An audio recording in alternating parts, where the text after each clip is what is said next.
Crouse. Very much, thanks. I know that you are a fan of The Lion King and Beauty and the Beast and films like that, so tell me how thrilling it must be to sort of have this come across your desk and go, they want me to be a Disney princess. It kind of doesn't get any cooler in a sense. Yeah, I mean, I grew up watching all of those movies, and Snow White and Fantasia and 101 Dalmatians, and so it's like, oh my goodness. The fact that this is the 50th animated Disney film, and it's a musical, and it had the really classic storytelling, quintessential Disney elements I felt in it. That was really just the cherry on the sundae, really. Right. Yeah. Now, you had never done a musical like this before, where you had to sing in character and that kind of thing, and it's different. It's not just singing the song, you're singing in character. There's an added layer to it. Tell me a little bit about working with that and working with Alan Menken, who I think probably sort of worked you through that a little bit. Yes, Right? Alan was essential in the process. It is different to sing in character, and for a film like this, even if it may not sound all that different, it is being in a different frame of mind, and you can't approach the songs as casually maybe, or the same way that you would if you were just singing them if they were your own songs. But again, because Alan was in the studio, he was really so instrumental in just like the little things. Especially there's the first song that Rapunzel sings in the movie called When Will My Life Begin? And there's so much to sort of like all of the things that she does in her spare time in the tower. There was like so many words to fit in such a finite amount of time that I was like, I'm gonna hyperventilate. Like I don't know where to breathe. And so Alan literally was like, this is where you should breathe. This is a word that I really want you to punch, and this is a word to lay off of, and this is when you should sort of sing it. And so it's like I sort of got my own. It was left up to me to have some interpretation of the song, but he was really there to help me help coach me through it too. Now, is that kind of, that sort of direction, which sounds very specific to me, probably more specific than you would get if you were just going in to make a normal record or just do something a little different, is it intimidating because it's coming from him? Does it make the job easier? Does it make it more challenging? What is the way of working when you're working with someone who is so specific about what they want?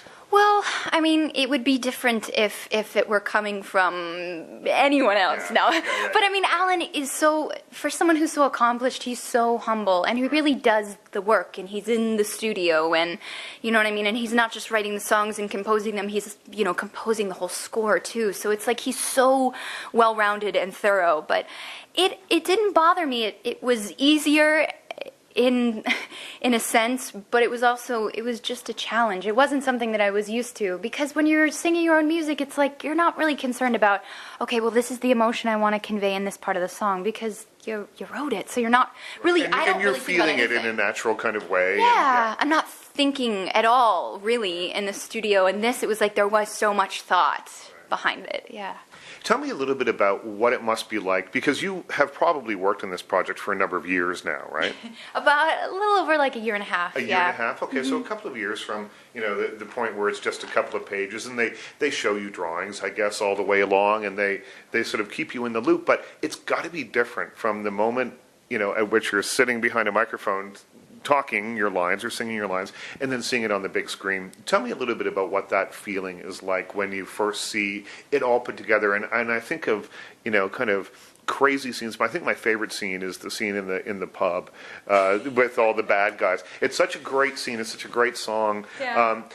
But just tell me, do you visualize that beforehand, or how did the film sort of stack up to what you had in your head? I guess is the end of a very long question. No. It definitely sort of far exceeded my wildest expectations. I mean, because there is no real point of reference when you're doing an animated film, they can show you drawings, and you can be in the studio and see sketches of storyboards and whatnot. And you see little bits of things, like you see it in black and white with movement and stuff, don't you? But you don't really see the whole thing. The funny thing was, the first time we saw the movie, like the first time we ever saw any sort of assembled, like real footage, we saw the movie all the way through, and this was only maybe 3-4 months ago, and it was only about like 40% animated at that point. So and so, you're seeing animated, fully finished animated parts, and then it'll jump cut to like a couple of shots where it's just black and white, where sometimes they're just static shots too. They're just like sketches. And exactly. So it's been an incredible, at least from my perspective, to watch the growth of the film and to really watch it sort of come to life. I was mesmerized the first time I saw it, only, like a month ago for the first time, like finished. I really was beside myself, because you hear so much about the descriptions, and there's so many parts of the film that I'm not in, and I've only sort of heard a little bit about. Seeing Mother Gothel, I never met Anna Murphy until the movie was finished, so it's like seeing Mother Gothel, hearing Mother Knows Best. I hadn't even heard the song before, so I was like, oh my gosh.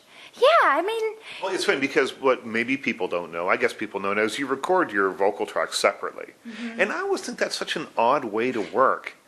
Yeah. I think that in a normal acting situation, you feed off the other person. You get so much from that other person. I guess now you're just getting it from a director, which is a little different. But it just seems to me like such an odd way to work. And they would have all these random lines that they will then cut all together and turn into one whole. I don't understand how it works. I can't wrap my head around it. Difficult for an actor? It was difficult at first because I was a little disappointed. Like, I'm not... Oh, we're not going to meet each other. Yeah, that's kind of a bummer. But once I got past that, it actually was sort of freeing because there was no guidelines. I could kind of just go with my gut and really give every line. I could do it any which way I wanted, as many times as I wanted. Well, I wonder if it makes you think about every single line in a way that you might not. If you were, let's say you have a monologue in a regular live action thing, sure. You think about it, you figure out how you're going to do it. But when you're having to break it down line by line, I guess maybe you do think about things a little bit more than normally, or no? Yeah, I guess if let's say you had a monologue in this, I sort of approach the character and what I was saying the same way I would if I were doing a live action film. It just really, and I would go with my gut. Like my first sort of take or whatever on the character or on a particular line was the way that I felt it just should be from whatever my instinct was telling me. And then if Byron and Nathan, our directors, wanted something else, they could say, can you try it like this? Or we really like Zach gave this sort of reading for this line, and so we're thinking about using that kind of take on this scene. And that to me would give me some sort of guideline, like, okay, well then that kind of changes mine a little bit, but that's fine. It was helpful. Without them, and the movie is really a testament to them because they cobbled every performance together and made it feel really seamless. But they really indulged me in sometimes reading the scenes with me a few times too, because I'm like, I just want to know what the rhythm, the pattern of the scene is.